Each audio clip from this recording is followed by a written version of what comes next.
Nini makolimatu kini khaklam nithu magnang thanglam nini muktu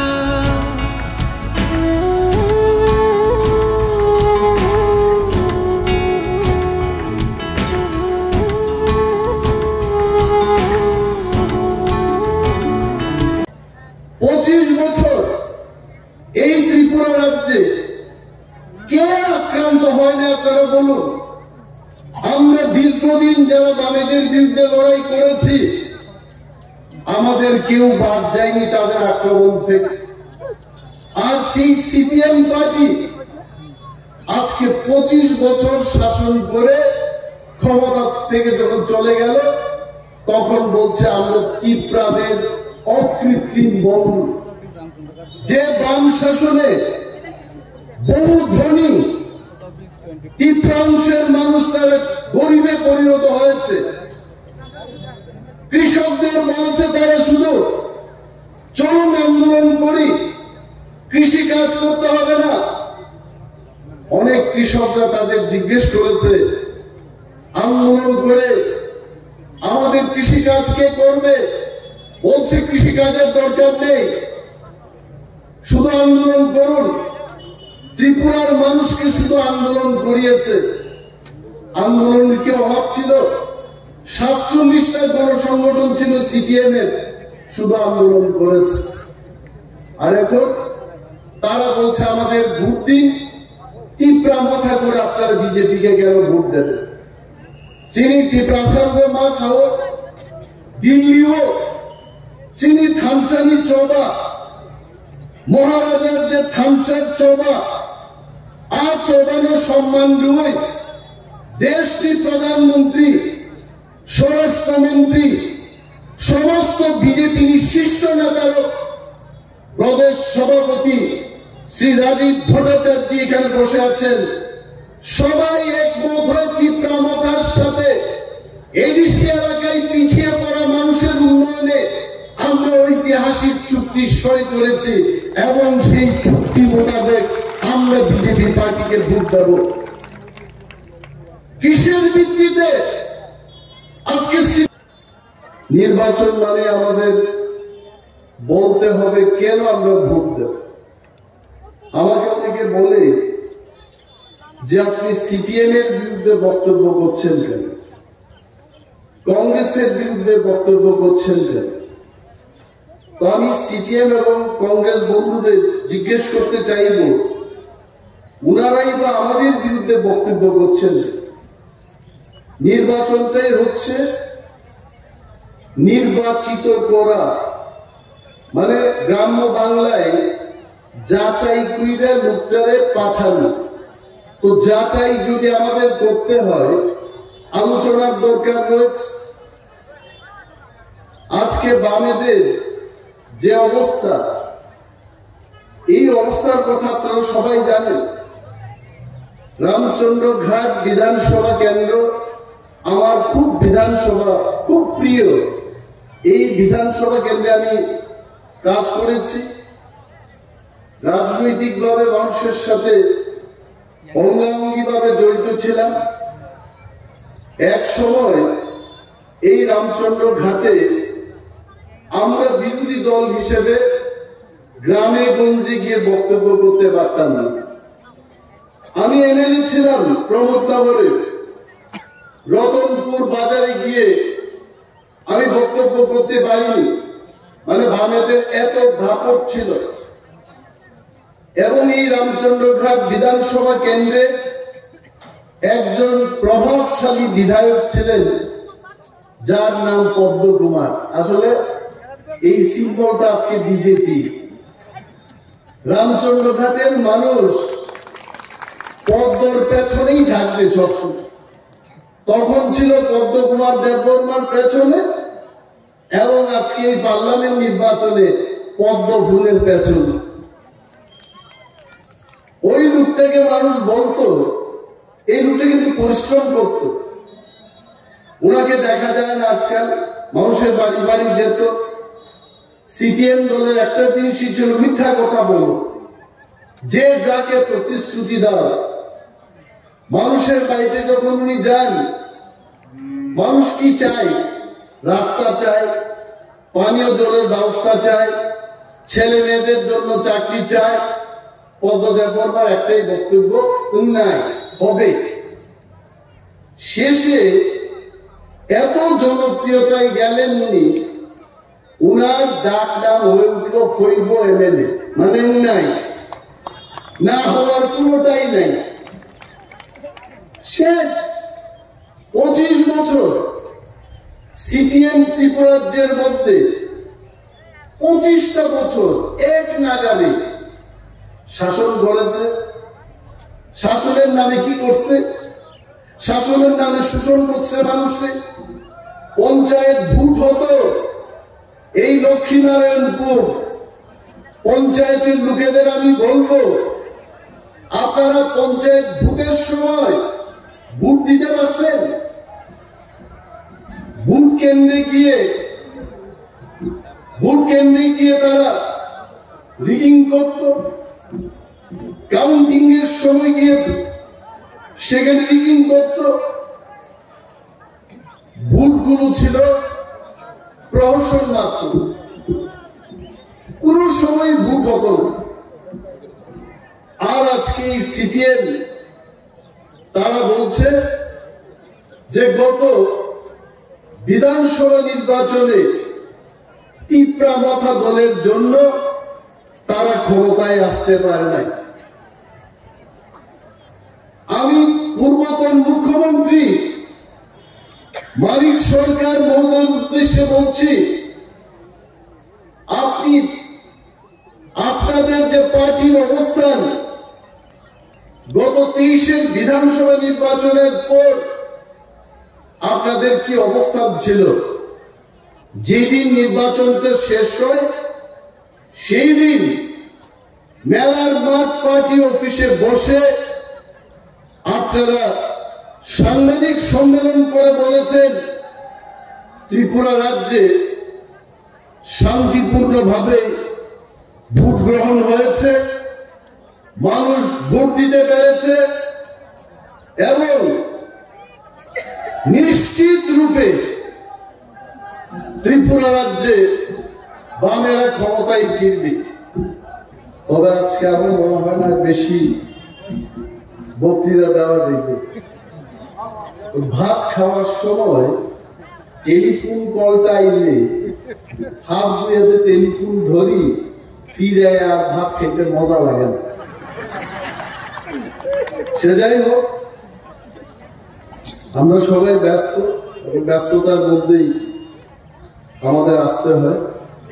তো আমি বলছিলাম, যেদিন নির্বাচনটা শেষ হয় সেই দিন কিন্তু সিপিএম সাংবাদিক সম্মেলন করে বলেছে যে আমরা পুনরায় ক্ষমতায় ফিরছি এবং একক সংখ্যাগরিষ্ঠতা নিয়ে ত্রিপুরায় আমরা মন্ত্রিসভা গঠন করব। কংগ্রেস সিপিএম এর এলাই পার্টনার ছিল, কংগ্রেসের আর নাম নেই নাই, তারা বলেছে একক সংখ্যাগরিষ্ঠতা লাভ করে কমিউনিস্ট পার্টির সরকার ত্রিপুরা রাজ্যে হবে এবং রাজ্যের অনেক জায়গায় কর্মচারী সমন্বয় কমিটি, সিপিএম এর যে কর্মচারী সংগঠন, তারা চাঁদা তুলতে শুরু করেছে। বলছে যে নির্বাচনের রেজাল্ট যেই দিন বেরোবে সেই দিন আমাদের বিজয় মিছিল করতে হবে, আমরা চাঁদা তুলছি। ত্রিপুরার মধ্যে কোনো ফ্যাক্টরি ছিল না, তাদের ধারণা ছিল সারা রাজ্যে ত্রিপুরা মতো 4-5টা সিট জিতবে। কিন্তু যখন নির্বাচনের ফলাফলের দিনে বাক্সটা যখন খুলল, এই আন্তর্জাতিক দল রাজ্যের ত্রিপুরা মাথা দলের চেয়েও ছোট হয়ে গেল। বিরোধী দলনেতা হওয়ার মতো যোগ্যতাও তাদের ছিল না। এত অহংকার। আর যে নির্বাচন রেজাল্ট বেরিয়ে গেল, সিপিএম এর তারা বলছে তীব্রামথার কারণে আমরা সরকার গঠন করতে পারিনি। আপনারা বলেন তীব্রামথা দলটা কি সিপিএম কে বাঁচাইতে আমরা গঠন করলাম? তীব্রামথা দলের কি কোন উদ্দেশ্য নাই? তীব্রামথা দলের একটা লড়াই আছে, তার আন্দোলন আছে। এখন তারা বলে সিপিএম যে আপনারা তীব্রামথা দল করেন, কি করে আপনারা কত ফুলে ভোট দেবেন? আমি সিপিএম বন্ধুদের জিজ্ঞেস করব, আপনাদের ভোট দিয়ে আমাদের কি লাভ হবে? 25 বছর এই ত্রিপুরা রাজ্যে কে আক্রান্ত হয় না আপনারা বলুন? আমরা দীর্ঘদিন যারা বামেদের বিরুদ্ধে লড়াই করেছি, আমাদের কেউ বাদ যায়নি তাদের আক্রমণ থেকে। আর সেই সিপিএম পার্টি আজকে 25 বছর শাসন করে ক্ষমতা থেকে যখন চলে গেল, তখন বলছে আমরা তীব্রাদের অকৃত্রিম বন্ধু। যে বাম শাসনে বহু ধনী তীব্রাংশের মানুষ তার গরিবে পরিণত হয়েছে, কৃষকদের বলেছে তারা শুধু চরম আন্দোলন করি, কৃষি কাজ করতে হবে না। অনেক কৃষকরা তাদের জিজ্ঞেস করেছে আন্দোলন করে আমাদের কৃষি কাজ কে করবে? বলছে কৃষি কাজের দরকার নেই, শুধু আন্দোলন করুন। ত্রিপুরার মানুষকে শুধু আন্দোলন করিয়েছে। আন্দোলনের কি অভাব ছিল? 47টা গণসংগঠন ছিল সিপিএম এর, শুধু আন্দোলন করেছে। আর এখন তারা বলছে আমাদের ভোট দিন। তীব্রামথা করে আপনারা বিজেপি কে কেন ভোট দেবেন?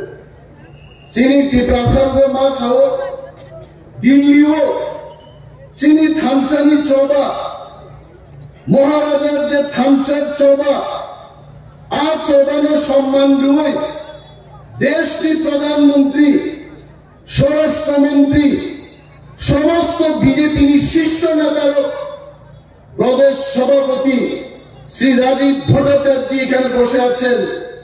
সবাই একমত হয়ে তীব্রামথার সাথে এডিসি এলাকায় পিছিয়ে পড়া মানুষের উন্নয়নে আমরা ঐতিহাসিক চুক্তি সই করেছি এবং সেই চুক্তি মোতাবেক আমরা বিজেপি পার্টিকে ভোট দেব। কিসের ভিত্তিতে আজকে সিপিএম পার্টি কংগ্রেসকে ভোট দেবে? তাদের কোনো চুক্তি নেই। মানিক সরকার ত্রিপুরার মুখ্যমন্ত্রী যখন ছিলেন, ওনার কি বক্তব্য ছিল? এই লক্ষ্মীনারায়ণপুর পঞ্চায়েতের বহু মানুষকে, বহু কমরেডরা আপনারা গাড়িতে চেপে ওই আস্তাবলের ময়দানে যেতেন মানিক বাবুর পচা বক্তব্য শোনার জন্য। ওনার বক্তব্য একটাই ছিল, কেন্দ্রীয় সরকার বিরোধী। মানুষকে বুঝাতেন কেন্দ্রীয় সরকার টাকা দিচ্ছে না, এই রাজ্যে আমরা অনেক কিছু করতে চাই, আমরা করতে পারছি না, আমাদের আন্দোলন করতে হবে। আমি ধন্যবাদ জানাই ত্রিপুরার লক্ষ লক্ষ মানুষকে। 2018 সালে ওয়াংসা, তিপ্রাসা, মুগলি, তুরক সমস্ত অংশের মানুষ এক সূত্রে ভোট দিয়ে এই মানিক সরকারের 85 টেপ রেকর্ডকে খোয়াই নদীর জলে আপনারা ফেলে দিয়েছেন এবং ওই টেপ রেকর্ড বন্ধ হয়ে গেছে। আজকে যখন এই টেপ রেকর্ডটা বন্ধ হলো, ত্রিপুরা রাজ্যে নরেন্দ্র মোদী সরকারের নেতৃত্বে আজকে ত্রিপুরায় আমরা অনেক কিছু দেখতে পাচ্ছি। আমাদের রাজ্যে একটা হাইওয়ে ছিল, অনলি ওয়ান হাইওয়ে। আজকে ত্রিপুরা রাজ্যে 5-6টা হাইওয়ে হয়েছে এবং আরো হবে। গ্রামগঞ্জের মানুষ, কৃষক থেকে শুরু করে অঙ্গনওয়াড়ি ওয়ার্কার, হেল্পার, সমস্ত অংশের মানুষ, শিক্ষক, কর্মচারী, বিজেপি সরকার গঠন হওয়ার পর আপনারা সবাই লাভবান হয়েছে। আমার পরিচিত একজন প্রধান শিক্ষক আমাকে বলছিলেন যে আগে বামেরা যখন কর্মচারীদের বেতন বাড়ানোর জন্য পে রিভিউ কমিটি করছিল, তখন মাত্র ৫-৬ হাজার টাকা বৃদ্ধি পাইছে। এবং ২০১৮ সালে ভারতীয় জনতা পার্টি নেতৃত্বাধীন আইপিএফটি এবং বিজেপির যখন সরকার হলো, পে কমিশন গঠন করে যখন বেতনটা দিল, প্রত্যেক কর্মচারী ওই প্রধান শিক্ষক মহোদয় বলছিলেন ১২-১৪ হাজার টাকা করে তাদের বৃদ্ধি হয়েছে। এবং উনি আগরতলা শহরে দোতলা বাড়ি নির্মাণ করতে পেরেছেন, কারণ ব্যাংক তাদেরকে ঋণ নেওয়ার জন্য মোটা অঙ্কের ঋণ দিয়েছে ওই বেতনটা দেখে। আর বামেরা কি করতো? বামেরা তো মিথ্যা কথা বলত। কৃষক শ্রমিকদের বুঝাইতো কর্মচারীর বেতন বৃদ্ধি কইরা ত্রিপুরা রাজ্যের উন্নয়নের টাকা এটা কমে গেছে গা, সেই কারণে আপনাদের উন্নয়ন করতে পারতাছি না। আবার বেকারদের বুঝায় যে বেকারদের আমরা চাকরি দিতে পারছি না, কারণ সরকারি কর্মচারীর বয়স ৫৮ থেকে ৬০ বছর আমরা করছি, সব টাকা ওইদিকে গেল না। আরো মিথ্যা কথা কইতো, উপজাতিদের কইতো বাংলাদেশ থেকে বাঙালিরা আইতে আইতে আজকে উপজাতিরা আপনাদের অস্তিত্ব সংকটে। আর বাঙালিদের বুঝাইতো ট্রাইবেলদের জন্য রিজার্ভেশন রেখা বাঙালিদের চাকরি দিতেছে না, মানে দ্বন্দ্ব লাগানো। তাদের মূল বক্তব্য হচ্ছে বিভেদ সৃষ্টি করো এবং রাজত্ব কায়েম করো। আপনারা আপনাদের স্মরণ করিয়ে দিচ্ছি, বামেরা যখনই ত্রিপুরার যে সরকারের ছিল, ত্রিপ্রাসা এবং ওয়াংসার মধ্যে সমস্ত অংশের মানুষের মধ্যে একটা বিভেদ সৃষ্টি করে রাখত। এসসি এসটিদের বিরুদ্ধে জেনারেল অংশের মানুষকে খেপিয়ে দিত, জেনারেলদের আবার আমাদের বিরুদ্ধে খেপিয়ে তারা বলতো তোমার সুযোগটা সে খাচ্ছে। এই ছিল বামেদের নীতি। এরা কিছু করেছে? কিন্তু ভারতীয় জনতা পার্টির ত্রিপুরার সরকার এবং কেন্দ্রের ভারতীয় জনতা পার্টির কেন্দ্রীয় সরকার এবং ত্রিপ্রামতার যে দাবি, উপজাতি এবং ত্রিপ্রাসাদের অস্তিত্ব সংকটে জেনে সেই ঐতিহাসিক চুক্তি আমরা স্বাক্ষর করেছি দিল্লিতে, পদক্ষেপ নেওয়া হয়েছে। আমাদেরা শুধু কইতো তোমার শেষ, অমকের শেষ, পদক্ষেপ কিছুই দিত না। বহু কিছু এই রাজ্যের মধ্যে আপনারা ভাবুন, 25 বছর তাদের সরকার, তার আগে 10 বছর, এত সময় কমরেডদের তাফালে কোন জায়গায় আমরা বক্তৃতা করতে পারতাম না।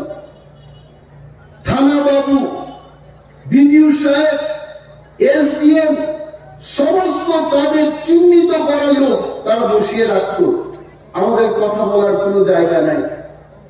আজকে আমরা গর্বের সাথে বলতে পারি যে ওয়াংসা, ত্রিপ্রাসার সমস্ত অংশের মানুষ স্বাধীন ভারতবর্ষে বুক ফুলিয়ে আমরা আজকে বাঁচতে পারি এই ত্রিপুরাজ্যে, যার মতো অধিকার নিয়ে আমরা থাকবো। এইটাই তো শ্রেষ্ঠ ভারত, এক ভারত, এইটাই তো শ্রেষ্ঠ ত্রিপুরার কথা। এই যে প্রতিশ্রুতি, মোদিজি কি বলে, মোদি হ্যাঁ তো মুমকিন হ্যাঁ, মোদি হ্যাঁ তো মুমকিন হবে না। মোদি যে আমার মনে আছে 2014 সালে যখন ক্ষমতায় ঠিক আসার আগে উনি বক্তৃতা করতেন, ভারতের কোনায় সমস্ত অংশের মানুষের সাথে দেখা করে তাদের সমস্যাগুলো উনি তুলে ধরেছেন এবং উনি কথা দিয়েছিলেন আমি মানুষের ঘরে ঘরে কেন্দ্রীয় সরকারের প্রকল্পগুলো আমি নিয়ে যাব এবং সুশাসন গড়ে তুলব। এবং তার নিরিখে আজকে যে সমস্ত স্কিমগুলো হচ্ছে, কে সেই সুযোগ পাচ্ছে না? কৃষক, গর্ভবতী মহিলারা, সাধারণ যুববন্ধু যার ব্যবসা করতে চায়, স্টার্ট আপ কোম্পানি, সমস্ত কিছু সুযোগ সুবিধা ভারতবর্ষে শুরু হয়েছে। এবং এইবার মোদীজি বলছেন যে আমাদের টার্গেট 2047 সালকে দেখুন, 1 বছর 2 বছর দেখলে হবে না, ভারতবর্ষকে পৃথিবীর শ্রেষ্ঠতম দেশ করতে হবে এবং 2047-এর দিকে আমাদের দেখতে হবে। আমি যদি ভুল না বলি, কেন বলছেন? মোদীজি বলছেন আপকি বার 400 পার, এটা সাধারণ মানের কথা না, এইবার 400 পেরিয়ে যাবে, বামেদের কোথাও স্থান থাকবে না। আমারে এটা আমি সবসময় করি।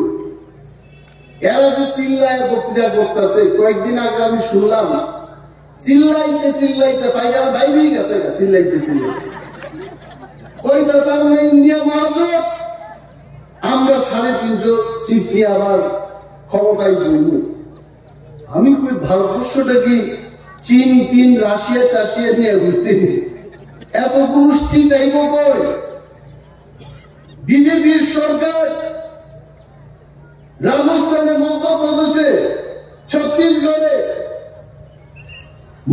মহারাষ্ট্রে বিজেপি আলাই সরকার, বিহারে বিজেপির আলাই সরকার, সারা ভারতবর্ষে পদ্মফুল অবশ্য আনারসের কথা আমার কইব, এরা আনারস বুঝলে গেছে গা, বলছি না আমরা বিজেপির ফ্যাটে ঢুকে গেছো গা।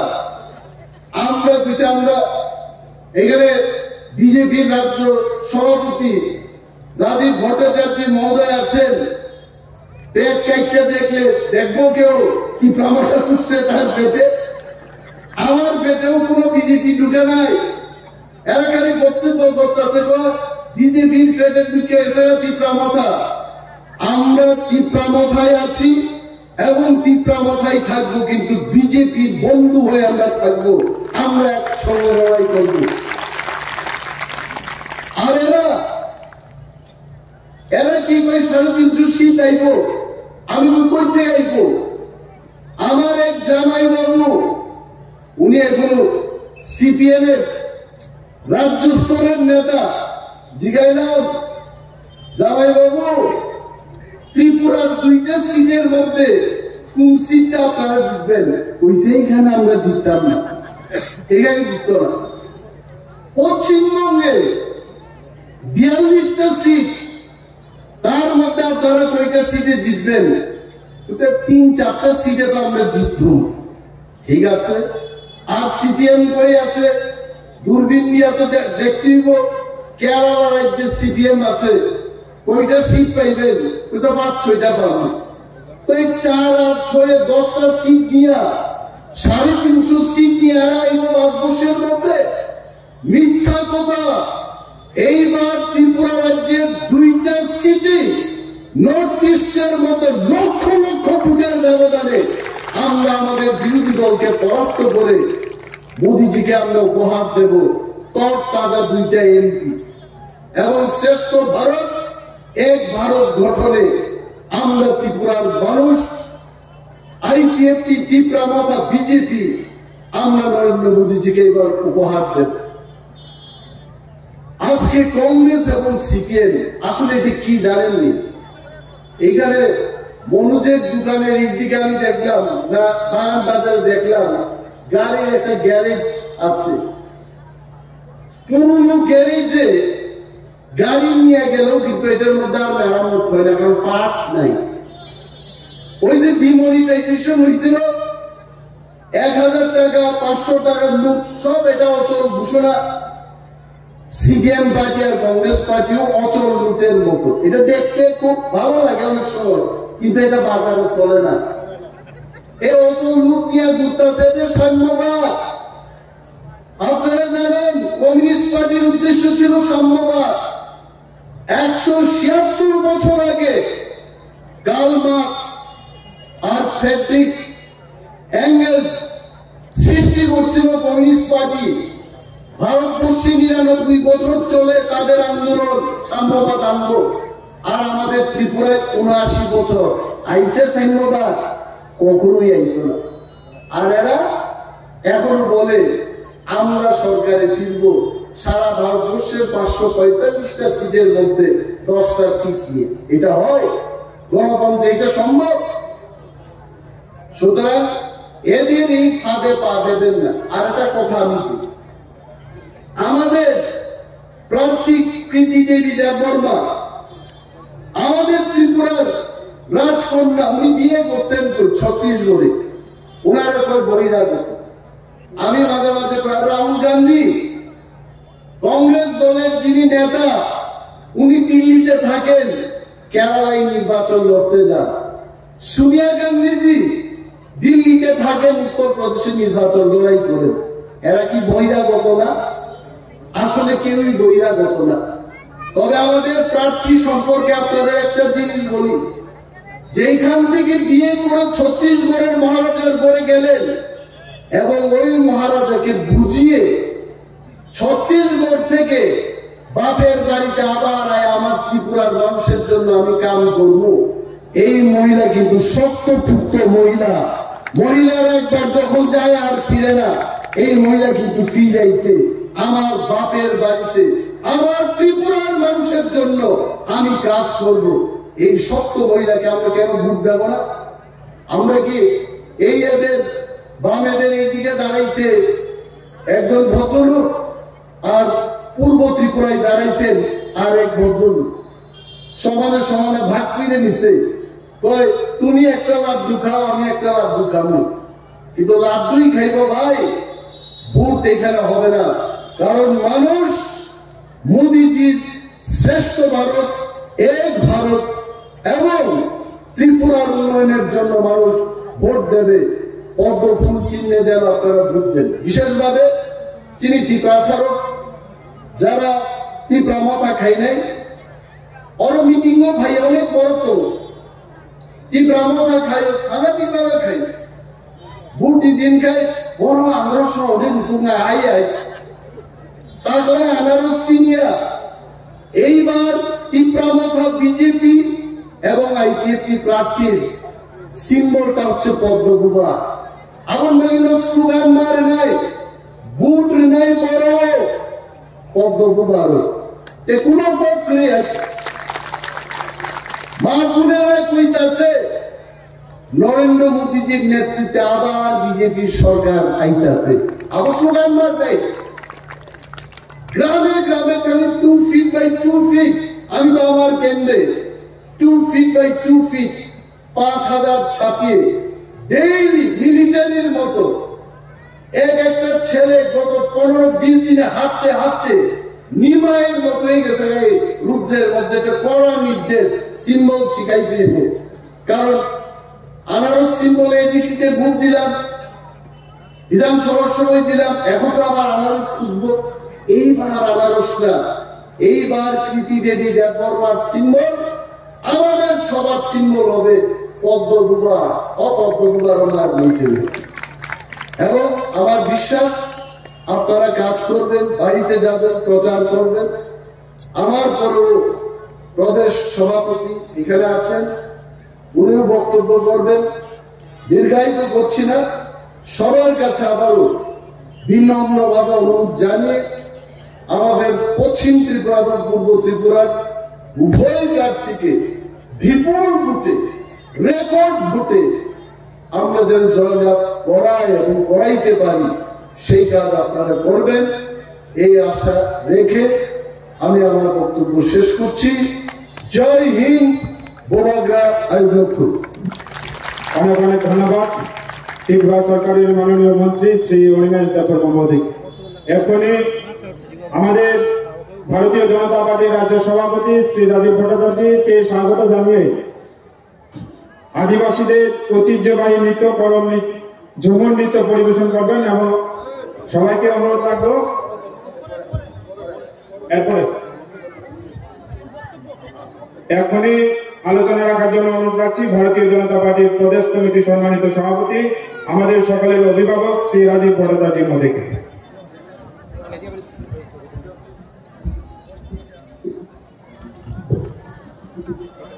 আজকে আমাদের রামচন্দ্র ঘাট এলাকায় আগামী লোকসভা নির্বাচনকে সামনে রেখে যে সভার আয়োজন